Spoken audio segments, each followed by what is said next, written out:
সাথী মোটেই রান্না করতে পারে না। শ্বশুরবাড়িতে যাওয়ার পর তাকে যখন প্রথম রান্না করতে বলা হয় তখন সে ভীষণই বিপদে পড়ে। সাথী রান্নাঘরে গিয়ে দেখে সেখানে রান্না করার মতো দামি দামি জিনিসপত্র নেই। রান্নাঘরে মাইক্রোওভেন নেই, এয়ার ফ্রায়ার নেই, না আছে মিক্সি এবং অতি অত্যাধুনিক জিনিসপত্র। যেহেতু তার শ্বশুরবাড়ির লোকেরা গরিব, তাই তারা দিন আনা দিন খাওয়া মানুষ। বৌমা, আজকে তুমি আমাদের জন্য প্রথম রান্না করবে, তাই তুমি সবার জন্য মাছের মাথা দিয়ে ডাল আর মুরগির মাংস রান্না করো। শাশুড়ি মায়ের কথা শুনে সাথী একেবারে চুপ করে থাকে, কারণ সে একদমই রান্না বান্না করতে পারে না। সে যেহেতু বড়লোক বাড়ি থেকে সংসার করতে আসে, তাই গরিব সংসারের নিয়ম বুঝতে সে মোটেই পারে না। কারণ তার বাপের বাড়িতে যখনই তার খিদে পেত তখনই রাঁধুনি তাকে রান্না করে খাওয়াতো। আবার মাঝে মধ্যে সে অনলাইন থেকে খাবার অর্ডার করেও খেয়ে নিত, কিন্তু এখন তাকে নিজেকেই রান্নাবান্না করতে হবে। কিছুক্ষণ বাদে শাশুড়ি মা রান্নাঘর থেকে চলে যাওয়ার পর, আমি কি রাঁধুনি নাকি? আমি এখন সবাইকে ডাল ভাত মাছ মাংস রান্না করে খাওয়াবো? ইস, রান্নাঘরটা দেখতে কি বিচ্ছিরি! চারিদিকে ঝুল, দেওয়াল থেকে রং খসে খসে পড়ছে, একটা গ্যাস রাখা আছে, তাতেও আবার তেল চিটা লেগে আছে। অসহ্যকর একেবারে। আমি মোটেই রান্নাবান্না করতে পারবো না। এই বলে সাথী রান্নাঘরে দাঁড়িয়েই অনলাইনে বিভিন্ন রকম খাবার দাবার দেখতে শুরু করে, কারণ আজকে তার আবার মাটন বিরিয়ানি, চিকেন চাপ এবং নুডলস খেতে ইচ্ছা হয়। সে রান্নাঘর থেকে তখনই বেরিয়ে চলে যায় আর অনলাইন থেকে দামি দামি খাবার অর্ডার করে। তারা যখন হাতে প্লেট নিয়ে সবাই মিলে মেঝেতে বসে পড়ে তখন, কি হলো সাথী, তুমি রান্নাবান্না করোনি? মা বললো তুমি নাকি আজকে সবার জন্য ভালো মন্দ রান্নাবান্না করছো, কিন্তু কোথায়? আমাদের তো খিদে পেয়ে গেছে, খেতে দাও।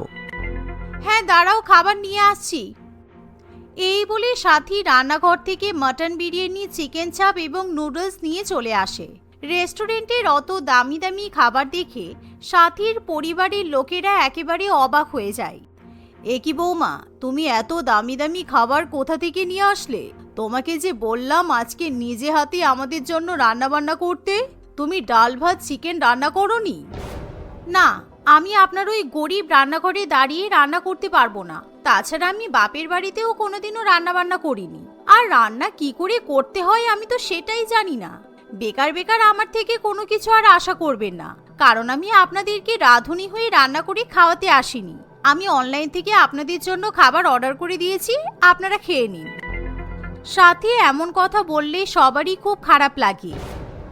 বৌমা, আমরা মানছি তুমি রান্না বান্না করতে পারো না, কারণ তুমি অনেক বড়লোক পরিবার থেকে এসেছো, কিন্তু তাই বলে তুমি অনলাইন থেকে এত দামি দামি খাবার অর্ডার করাবে? এত দামি দামি খাবার বাইরে থেকে নিয়ে এসে খাওয়ার মতো ক্ষমতা আমাদের নেই। ক্ষমতা নেই তাতে কি হয়েছে? আমি তো আপনাদের কাছে টাকা চাইনি। আমি আমার ড্যাডিকে বলেছি, ড্যাডি আমাকে অনলাইনে টাকা পাঠিয়ে দিয়েছে। আপনারা ফ্রিতেই তো এই খাবারগুলো খেতে পারেন, আর এটাই আমার হাতের প্রথম রান্না ভেবে নিন।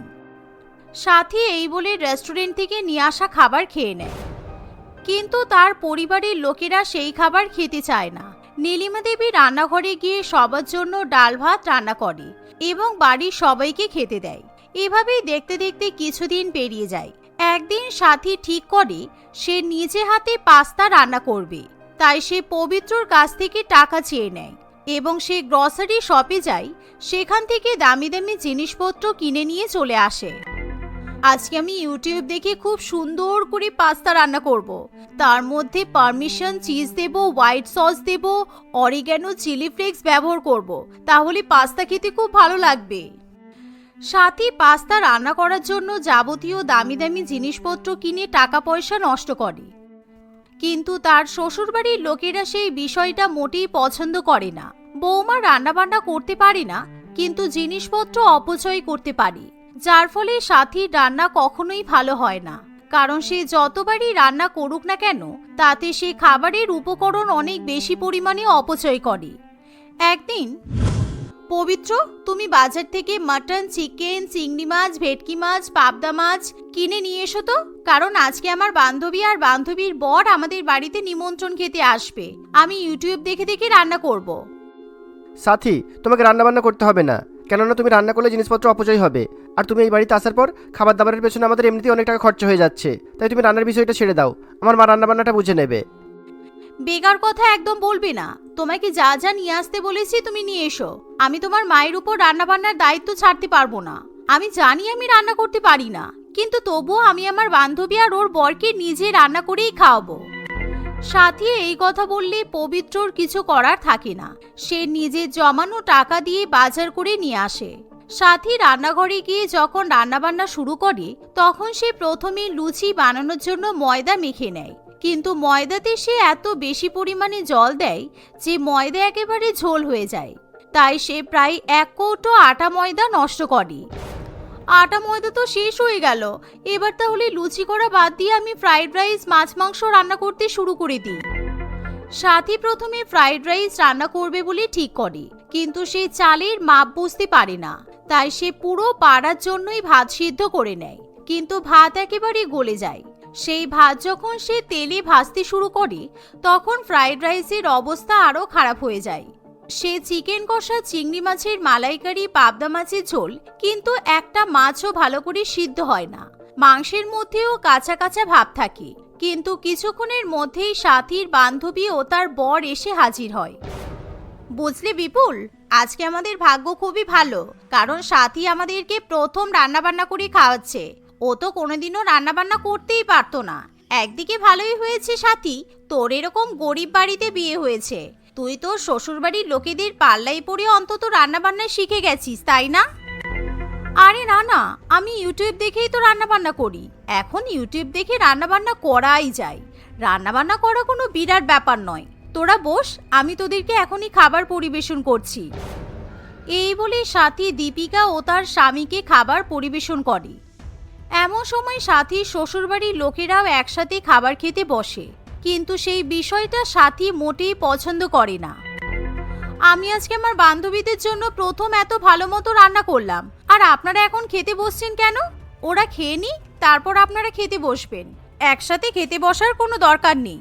আর হ্যাঁ, আমার বান্ধবী আর বিপুলের জন্য পাশের বাড়ি থেকে 2টো ভালো চেয়ার নিয়ে এসে দিন, কারণ ওরা আপনাদের মতো মাটিতে বসে খাবার খেতে পারে না। আর এরকম বিছানায় বসে খাবার খেলেও তো অসুবিধা হবে। আপনি বরঞ্চ তাড়াতাড়ি 2টো চেয়ার নিয়ে এসে দিন। আচ্ছা বৌমা, ঠিক আছে, আমি বিমলার বাড়ি থেকে 2টো পরিষ্কার চেয়ার আর একটা টেবিল নিয়ে এসে দিচ্ছি বরং, তাহলে তোমার বান্ধবীদের খেতে সুবিধা হবে। এই বলে নীলিমা দেবী পাশের বাড়ি থেকে 2টো চেয়ার এবং পরিষ্কার টেবিল নিয়ে আসে। সাথী সেখানেই বিপুল এবং দীপিকাকে বসতে দেয়। সাথী তাদের জন্য বিভিন্ন রকমের খাবার নিয়ে আসে। খাবারগুলো দেখতে ভালো হলেও সাথী যখন তাদের পাতে খাবার পরিবেশন করে দেয় তখন তারা একটা খাবারও মুখে তুলতে পারে না। একেবারে পচা, গলা নষ্ট হয়ে যাওয়া খাবার দেখে সাথীর বান্ধবী দীপিকা ও তার স্বামী ভীষণই অপমানিত বোধ করে। ইস, এটা কোনো রান্না হয়েছে? তুই যখন রান্না বান্না করতেই পারিস না, তাহলে কেন আমাদেরকে নিমন্ত্রণ করতে গেছিস? একেই তোর গরিব শ্বশুরবাড়িতে এসে আমরা ভুল করেছি, তার উপর আবার এরকম খাবার দাবার আগে যদি জানতাম তাহলে আমরা কোনোদিনও এখানে আসতাম না। তুমি যখন জানো তোমার বান্ধবী অষ্টরম্ভা রান্নাবান্না করতে পারে না, তাহলে তুমি কেন এখানে আসলে? তার থেকে ভালো আমরা কোনো বড় রেস্টুরেন্টে গিয়ে খাবার খেতাম। মাংস থেকে পচা গন্ধ বেরোচ্ছে, মাছ গলে নষ্ট হয়ে গেছে, আর ফ্রাইড রাইসের চাল এতটাই শক্ত যে মাথায় মারলে মাথা ফেটে যাবে, আর বেশ কয়েকটা চাল তো পুড়েও গেছে। এরকম খাবার খাওয়া যায় নাকি? চলো এখান থেকে, আমরা আর এখানে থাকবো না। এই বলে বিপুল এবং দীপিকা সেখান থেকে চলে যায়। কিন্তু সাথী তাদেরকে রান্নাবান্না করে খাওয়ানোর পেছনে প্রায় 10 থেকে 15,000 টাকা খরচা করে বসে থাকে। তবুও অত টাকার খাবার দাবার নষ্ট হয়ে যায়। এমন সময় সাথী কি করবে কিছুই বুঝে উঠতে পারে না। তুমি চিন্তা করো না বৌমা, তুমি প্রথমবার এত ভালো রান্না করেছো, তাও আবার এত টাকা খরচা করে। এই খাবারগুলো আমরা নষ্ট হতে দিতে পারি না। নষ্ট হতে দিতে পারেন না মানে? এই খাবারগুলো কি করবেন? কারণ এগুলো একদমই খাওয়া যাবে না, প্রত্যেকটা খাবারই ফেলে দিতে হবে। একটা খাবারও ফেলতে হবে না, টাকা দিয়ে বাজার করে নিয়ে আসা হয়েছে, তারপর তুমি কষ্ট করে এত রান্না বান্না করেছো। আমরা সব কটা খাবার খেয়ে নেব, আমাদের কোনো অসুবিধা হবে না, শুধুমাত্র খাবার অপচয় না করলেই হলো। এমন কথা শুনে সাথী মনে মনে খুবই লজ্জিত হয়, কারণ সে সবসময় তার গরিব শ্বশুরবাড়ির লোকেদেরকে গরিব গরিব বলে অপমান করে। ঠিকমতো রান্নাবান্না না শিখে জিনিসপত্র অপচয় করে, এমনকি খিদে পেলে বাইরে থেকে দামি খাবার অর্ডার করেও খেয়ে নেয়। কিন্তু তবুও সে শাশুড়ি মায়ের কাছে রান্না শিখতে চায় না।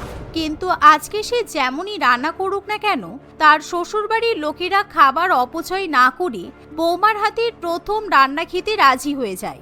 তাদের কষ্ট হলেও তারা প্রত্যেকটা খাবার খুব ভালোবেসে খায়, যা দেখে সাথীর চোখে জল চলে আসে।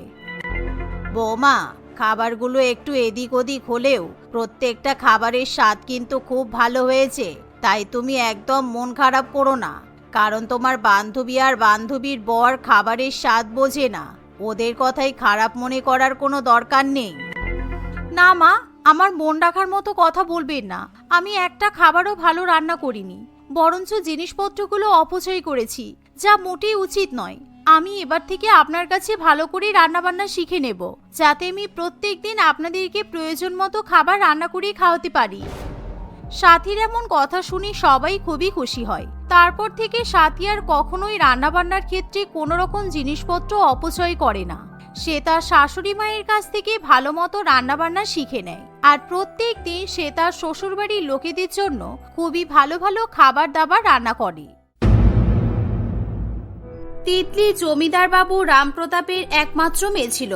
রামপ্রতাপ বাবু বিশাল জায়গা জমি সম্পত্তির অধিকারী ছিলেন। একমাত্র মেয়ে হওয়ায় তিতলির বাবা মা তাকে খুব ভালোবাসতো। একদিন সে তার বাবা মাকে না জানিয়েই তাদের বাড়ি থেকে কিছুটা দূরে একটি জঙ্গলে যায়। জঙ্গলের সবুজ গাছপালাময় পরিবেশ এবং নদী নালা সৌন্দর্য সে অনুভব করতে থাকে। কিন্তু হঠাৎ করে তার সামনে এক বিষধর সাপ চলে আসে। তিতলি খুব ভয় পেয়ে যায় এবং সে চিৎকার করতে থাকে, সাপ সাপ সাপ, কেউ বাঁচাও, বাঁচাও আমাকে।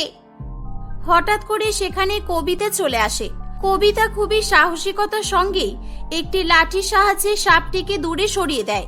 তিতলির প্রাণ বাঁচানোর জন্য সে কবিতাকে অনেক ধন্যবাদ জানায়। এভাবেই একটি দুর্ঘটনার মধ্যে দিয়ে সেদিন তিতলি ও কবিতার মধ্যে বন্ধুত্ব হয়েছিল। তিতলিকে সবাই খুব অহংকারী বলে মনে করত, কিন্তু আসলে তিতলি অন্যরকম ছিল। তার মনটা খুব ভালো ছিল। অপরদিকে কবিতা খুবই গরিব পরিবারের মেয়ে ছিল, কিন্তু তবুও খুব সহজেই তিতলির সঙ্গে কবিতার বন্ধুত্বের সম্পর্ক গাঢ় হয়ে উঠেছিল। তিতলি প্রত্যেকদিন কবিতার সঙ্গে বাইরে দেখা করতে আসতো। এভাবে বেশ কয়েকদিন কাটতে থাকে। একদিন, এই কবিতা জানিস, আমার বাবা মা আমার বিয়ের জন্য ছেলে দেখা শুরু করেছে। ছেলে পছন্দ হয়ে গেলে খুব তাড়াতাড়ি আমার বিয়ে হয়ে যাবে। তুই তো আমার একমাত্র বন্ধু, তোকে কিন্তু আমার বিয়ের সবকটা ফাংশন অ্যাটেন্ড করতে হবে, যেমন গায়ে হলুদ, মেহেন্দি, সঙ্গীত, বিয়ে, বৌভাত, সবকিছু। হ্যাঁ অবশ্যই, আর তুইও তো আমার একমাত্র কাছের বন্ধু। আমি তোর বিয়ের অপেক্ষাতে থাকবো। হ্যাঁ, আর আমিও তোর বিয়েতে অনেক মজা করব। আচ্ছা চল না, আমার গাড়ি দাঁড়িয়ে আছে, চল তোকে তোদের বাড়িতে ছেড়ে দিই। না না, তুই চলে যা রে, আমি এখন জঙ্গল থেকে কাঠ কুড়াবো। ওরে বাবা, জঙ্গলের নাম শুনলে আমার ভয় পেয়ে যায়। সাবধানে কাজ করিস কিন্তু। হ্যাঁ, আমি আসছি তাহলে। এই বলে গাড়ি করে তিতলি সেখান থেকে চলে যায়। কবিতা জঙ্গল থেকে কাঠ কুড়িয়ে বাড়িতে নিয়ে আসে। ঘরে ঢুকে সে তার বাবা মাকে কিছু একটা সিরিয়াস বিষয় নিয়ে আলোচনা করতে দেখে। এই তো কবিতা, এসে গেছিস মা? আমরা তোর জন্য অপেক্ষা করছিলাম। তোর বল্টি মাসি তোর জন্য একটা ভালো সম্বন্ধের খবর দিয়েছে। ছেলেটার পরিবার খুবই ভালো, ওরা কোনো রকমের যৌতুকও নেবে না। হ্যাঁ রে মা, ওই বাড়িতে তোর বিয়ে হলে তুই খুব সুখী হবি। তোর যদি সহমতি থাকে তাহলে আমরা বিয়ের কথা এগিয়ে নিয়ে যাব। বাহ, আমাদের দুই বন্ধুর মধ্যে তাহলে ভালোই মিল আছে। ঠিক আছে বাবা, তোমাদের যা ভালো মনে হয় তোমরা তাই করো। কিন্তু হ্যাঁ, আমার বিয়েটা যেন গ্রামেই দেওয়া হয়। আমি আমার বন্ধুকে আমার বিয়েতে নেমন্তন্ন করব। বন্ধু? তোর আবার বন্ধু কবে হলো? তোর তো কোনো বন্ধু ছিল না। হ্যাঁ মা, এই কয়েক মাস আগে তিতলির সঙ্গে আমার বন্ধুত্ব হয়েছে। তিতলি খুব ভালো মেয়ে। বড় জমিদার রামপ্রতাপ বাবু আছে না, ওনার একমাত্র মেয়ে হলো তিতলি। মা কবিতা, আমাদের মতো গরিবদের বাড়ির বিয়েতে অত বড়লোক বাড়ি থেকে কেউ কোনোদিনও আসে না, বুঝলি? যাক ছাড়, এখন আমি ছেলের বাবা মায়ের সঙ্গে কথা বলছি তবে। পরের দিন কবিতা তার বিয়ের ব্যাপারে তিতলিকে জানানোর জন্য যায়, কিন্তু তারা প্রত্যেকদিন যেখানে দেখা করত সেদিন সেখানে তিতলি আসে না। কবিতা তিতলির সঙ্গে দেখা করার জন্য তাদের বাড়িতে যায়, কিন্তু সিকিউরিটি গার্ড বিশাল বড় জমিদার বাড়িতে তাকে ঢুকতে দেয় না। তখনই তাদের গেটের ভিতর থেকে দুটি বড় বড় গাড়ি বাইরে বেরিয়ে আসে। তিতলি তাদের দরজার কাছে এসে দাঁড়ালে সে কবিতাকে দেখতে পায়। সে খুবই খুশি হয়ে কবিতাকে ডাকে। জানিস কবিতা, একটু আগে যে গাড়ি দুটো গেল না, ওটাই ছেলেপক্ষ ছিল। ওরা আমাকে দেখতে এসেছিল। আমার বিয়ে ফাইনাল হয়ে গেছে। আমার তো খুব আনন্দ হচ্ছে। আমি এবার আমার বিয়ের জন্য শপিং করা শুরু করব। গায়ে হলুদের জন্য আলাদা লেহেঙ্গা, মেহেন্দির জন্য আলাদা ড্রেস। ওয়াও, খুব মজা হবে। কংগ্রাচুলেশন তিতলি। তিতলিকে বাইরের একটা মেয়ের সঙ্গে কথা বলতে দেখে তিতলির মা গায়ত্রী দেবী সেখানে আসে। কিরে, এটা কে? মা, এটা আমার বন্ধু কবিতা। এ আমাদের গ্রামেই থাকে। ও মা, তোমার সঙ্গে একটা কথা ছিল। বলছি যে আমরা বিয়ের কেনাকাটা করতে যাব, তো মানে বিয়ের শপিং করার সময় কবিতাকে আমাদের সঙ্গে নিয়ে যাব। তাহলে কবিতা আমাকে শপিং করতে সাহায্য করতে পারবে। ঠিক আছে, তোর যেটা ভালো মনে হয় সেটাই কর, কিন্তু এখন ভেতরে চল। বিয়ের কেনাকাটার লিস্টটা করে ফেলতে হবে, আর আরো অনেক কিছু ডিসকাস করতে হবে। ঠিক আছে কবিতা, আমি তোর সঙ্গে কালকে দেখা করব। এই বলে তিতলি তার মায়ের সঙ্গে বাড়ির ভেতরে চলে যায়।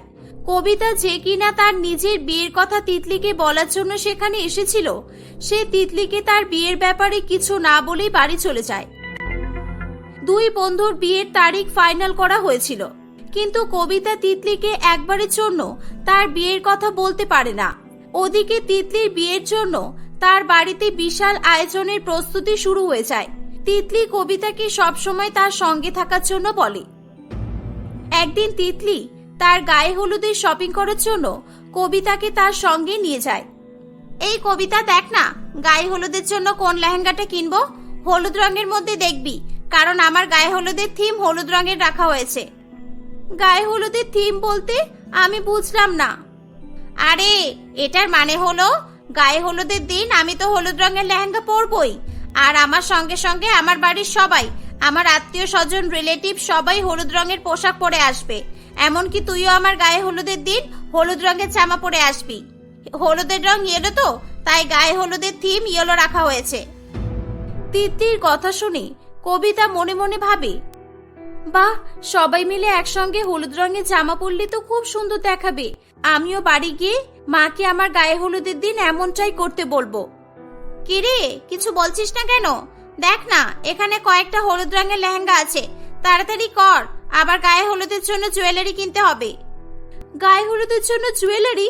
গায়ে হলুদের দিন তুই সোনার গহনা পরবি? তাহলে কি বিয়ের দিন ওই একই জুয়েলারি গুলোই পরবি তুই? আরে না রে, মাথা খারাপ হয়ে গেল তোর? গায়ে হলুদের দিন আলাদা জুয়েলারি, মেহেন্দির দিন আলাদা, বিয়ের দিন আলাদা, বউ ভাতের দিন আলাদা, সব আলাদা। সবকিছুর জন্য আলাদা আলাদা শপিং করব। আজকে তো সবে শুরু হলো, এখন আমার সঙ্গে তোকে প্রত্যেক দিন আসতে হবে। তিতলি তার গায়ে হলুদের জন্য লেহেঙ্গা এবং প্রয়োজনীয় অন্যান্য জুয়েলারি কিনে নেয়। কবিতা বাড়িতে এসে তার মাকে বলে, মা জানো, তিতলির গায়ে হলুদের জন্য হলুদ রঙের থিম আছে। ওর গায়ে হলুদের দিন সবাই হলুদ রঙের জামা পরে আসবে। আমরাও আমাদের আত্মীয় স্বজনদের হলুদ রঙের জামা পরে আসতে বলবো। আর মা, আমার জন্য তো হলুদ রঙের লেহেঙ্গা কিনতে হবে। তুই কি পাগল হয়ে গেছিস মা? আমরা যদি আমাদের আত্মীয় স্বজনদের হলুদ রঙের পোশাক পরে আসতে বলি, তাহলে তো সবাই বলবে আগে টাকা দাও, তারপর হলুদ রঙের পোশাক পরে যাব। গায়ে হলুদের দিন সবাই মিলে হলুদ রঙের পোশাক পরা, এগুলো বড় লোকদের মানায়, আমাদের না। আর গায়ে হলুদের জন্য লেহেঙ্গা? আমি তো তোর বিয়ের জন্য চিন্তা করছি, তোর বিয়েতে কিভাবে লেহেঙ্গা দেব। কি, তাহলে গায়ে হলুদের দিন আমি কি পরবো? গায়ে হলুদের দিন নতুন জামা পরে কি করবি তুই? এমনিতেই তো গায়ে হলুদ লাগলে জামা নষ্ট হবে। তোর একটা পুরনো হলুদ রঙের চুড়িদার আছে না, ওটাই পরে নিবি। কিন্তু মা, সামনের সপ্তাহে 2 তারিখে তিতলির গায়ে হলুদ আছে। ওর গায়ে হলুদে যাওয়ার জন্য তো আমার একটা হলুদ রঙের নতুন জামা লাগবে। কি 2 তারিখে? ওই দিন তো তোরও গায়ে হলুদ লাগানো হবে। তুই তো সেদিন বাড়ি থেকে বেরোতে পারবি না রে মা। আর তাছাড়া শোন, তোর বন্ধুরা বড় লোক, ওদের সব স্বপ্ন পূরণ হয়, আর আমরা গরিব। আমাদের পক্ষে তোর মনের ইচ্ছাগুলো পূরণ করা সম্ভব নয় রে মা। কবিতা মনে মনে খুবই কষ্ট পায়, কারণ তিতলির গায়ে হলুদে পড়ে যাওয়ার জন্য নতুন জামা কেনা তো দূরের কথা, তার নিজের গায়ে হলুদে পরার মতোই নতুন জামা কেনার সৌভাগ্য তার ছিল না। তার উপর কবিতা এবং তিতলি দুজনেরই গায়ে হলুদ একই দিনে পড়েছিল, তাই ইচ্ছা থাকা সত্ত্বেও কবিতা আর তিতলির গায়ে হলুদে যেতেও পারত না। কবিতা সেদিন থেকে তিতলির সঙ্গে শপিং এ যাওয়াও বন্ধ করে দেয়। দেখতে দেখতে কবিতা ও তিতলি দুজনেরই গায়ে হলুদের দিন চলে আসে। তিতলি হলুদ রঙের লেহেঙ্গা এবং জুয়েলারি পরে তার বন্ধুর জন্য অপেক্ষা করতে থাকে। মা দেখো না, এত দেরি হয়ে গেছে, কবিতা এখনো এলো না। চলো না, আমি আর তুমি একবার গিয়ে দেখে আসি ওর কি হয়েছে। তুই কি পাগল হয়ে গেছিস? তোর গায়ে হলুদের জন্য কত লোকজন এখানে এসেছে, আর তুই সবাইকে ছেড়ে এখন তোর বন্ধুর বাড়িতে যাবি? হ্যাঁ মা, যাবো। কবিতাকে ছাড়া আমার কোনো বন্ধু নেই। আমার গায়ে হলুদের দিন আমার একমাত্র বন্ধু আমার সাথে না থাকলে আমি কিভাবে এনজয় করব? মা প্লিজ চলো না আমার সঙ্গে। তিতলি ও তার মা গাড়ি করে কবিতাদের বাড়িতে আসে। সেখানে এসে তারা দেখে যে কবিতাদের বাড়ির বাইরে ছোটখাটো খুব সাধারণ একটি প্যান্ডেল করা হয়েছে। ওই প্যান্ডেলের ভেতরে কবিতা পুরানো একটা হলুদ রঙের চুড়িদার পরে বসে আছে। তার সামনে একটা ছোট বাটিতে হলুদ বাটা ছিল। তার আশেপাশে কয়েকজন প্রতিবেশী এবং আত্মীয় স্বজনও বসেছিল। বাহ কবিতা বাহ, আমি তোকে আমার বিয়ের ব্যাপারে সব কথা বলেছি, এমনকি আমার সব খুশিতে তোকে পাশে রেখেছি। আর আজকে আমি আমার গায়ে হলুদের অনুষ্ঠান ছেড়ে দেখতে এসেছি যে তুই কোথায় আছিস। আর তুই তোর বিয়ের কথা একবারও আমাকে জানালি না। একা একা নিজের গায়ে হলুদের অনুষ্ঠান সেলিব্রেট করছিস, তাও আবার আমাকে ছাড়া। এছাড়া আমি আর কি করতাম বল? আমি সেদিন তোদের বাড়িতে আমার বিয়ের ব্যাপারেই বলতে গিয়েছিলাম, কিন্তু তখন তুই তোর বিয়ের ব্যাপারে বললি, আর আমাকে তোর বিয়ের সব ফাংশনে থাকার কথাও বলেছিস। কিন্তু আমি তো তোদের মতো বড় লোক নই। আমার মতো গরিব মেয়ের বিয়েতে তোর মতো বড়লোক বাড়ির মেয়েকে কিভাবে নিমন্ত্রণ করতাম বল? তুই আবার শুরু করলি? আমি কি কোনোদিনও তোকে এটা বোঝানোর চেষ্টা করেছি যে তুই গরিব আর আমি বড়লোক? বন্ধুত্বের মধ্যে ধনী গরিব আবার কি? হ্যাঁ, বন্ধুত্বের মধ্যে ধনী গরিবের ব্যাপার আসে না, কিন্তু ধনী গরিবের বিয়ের মধ্যে তো অনেক পার্থক্য আছে। এই তো দেখ না, তুই তোর গায়ে হলুদের জন্য আলাদা করে লেহেঙ্গা কিনেছিস, জুয়েলারি কিনেছিস। তোর তো আবার থিম হলুদ রাখা হয়েছিল, কিন্তু আমার তো তোর গায়ে হলুদে পড়ে যাওয়ার জন্য জামা কেনা তো দূরের কথা, আমার নিজের গায়ে হলুদে পড়ার জন্য জামা কেনার সামর্থ্য নেই। দেখ, আমি একটা পুরানো চুড়িদার পরে গায়ে হলুদের জন্য বসে আছি। এই অবস্থায় আমি তোকে কিভাবে আমার বিয়েতে বলতাম? দেখো কবিতা, আমি মানছি আমাদের দুই পরিবারের মধ্যে আর্থিক অবস্থার পার্থক্য আছে, কিন্তু বিয়ের সময় সবাই তাদের নিজের কাছের আর আপনজনকে পাশে চায়। আর রইল কথা তোমার গায়ে হলুদে পড়া জামা নেই, তিতলি তোমার জন্য সেম দেখতে একটা লেহেঙ্গা কিনে রেখেছে। মা, আজকে আমার গায়ে হলুদ এখানেই হবে। আজকে একই রকমের লেহেঙ্গা পরে কবিতাদের বাড়ির উঠানেই দুই বন্ধুর একই সঙ্গে গায়ে হলুদ হবে। তাহলেই কবিতা বিশ্বাস করবে যে আমি ধনী গরিবের মধ্যে কোনো রকমের ভেদাভেদ করি না। আর তুই চিন্তা করিস না, আমাদের বিয়ের সবকটা অনুষ্ঠান একই জায়গাতে একই সঙ্গে হবে। তোর সব ইচ্ছা পূরণ করার দায়িত্ব আমার। তিতলির কথা শুনে কবিতা এবং তার পরিবারের সকলে খুব খুশি হয়। এভাবেই সেদিন কবিতা এবং তিতলির একই সঙ্গে গায়ে হলুদের অনুষ্ঠান পর্ব শেষ হয়। এক এক করে দুই বন্ধুর মেহেন্দি, সঙ্গীত এবং বিয়ের অন্যান্য সব অনুষ্ঠানই একই জায়গায় করা হয়। এভাবেই তিতলি একজন ভালো বন্ধু হয়ে তার গরিব বন্ধু কবিতার বিয়ে নিয়ে দেখা সমস্ত স্বপ্ন পূরণ করেছিল।